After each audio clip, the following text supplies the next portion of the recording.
Matagumpay na naisagawa ang 3 araw na Youth Leadership Summit 2025 na nilahukan ng mahigit 100 kabataan na ginanap sa Francisco Cagang Senior Integrated School, Barangay Patag, Malapatan, Sarangani Province nitong ika-17 hanggang ika-19 ng Oktubre taong 2025.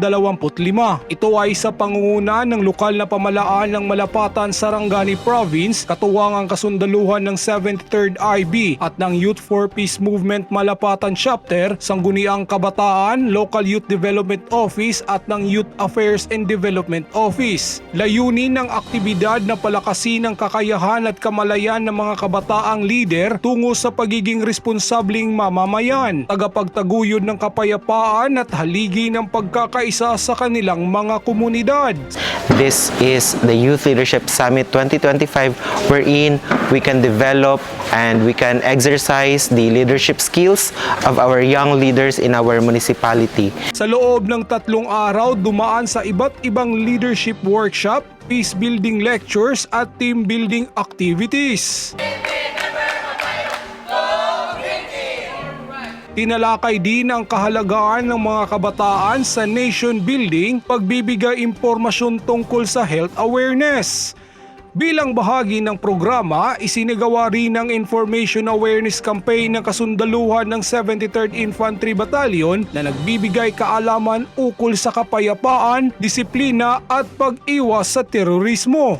Nagkaroon din ng awareness campaign at pamamahagi ng leaflet materials tungkol sa West Philippine Sea, kung saan tinalakay dito ang kalagayan ng bawat kabataan tungkol sa atin ng karagatan, karapatan at kinabukasan. Upang palakasin ang samahan at pagkamalikhain, nakibahagi rin ang mga kalahok sa mga aktibidad tulad ng Diorama of Peace Presentation, AC Writing Contest, Social Nights at ang Amazing Race Challenge. Sa pagtatapos ng programa, isinagawa ang halalan ng bagong opisyal ng Youth for Peace Movement Malapatan Chapter. Kasunod ang isang budol fight na nagsisilbing simbolo ng pagkakaisa at pagkakaibigan sa pagitan ng mga kabataan, kasundaluhan at mga opisyal ng lokal na pamalaan. And just today, we are done with the celebration of the Youth Leadership Summit 2025. And I really obtained a lot of learnings, a lot of knowledge from the people who imparted their knowledge during the lecture. Kami po sa Alpha Archers Company, 73rd IB ay nakasupport po sa mga ganitong programa tulad ng Youth Leadership Summit, and isa rin po itong support to end local communities and armed conflict.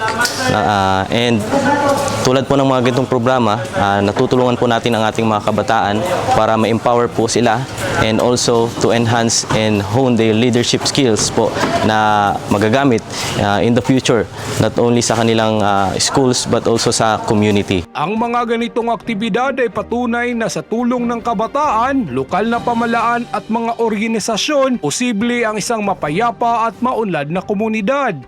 I want to encourage our youth to please participate in such events so that you would be able to know your rights and you would be able to know that you are prone to some negative things or to things that are actually not good for you.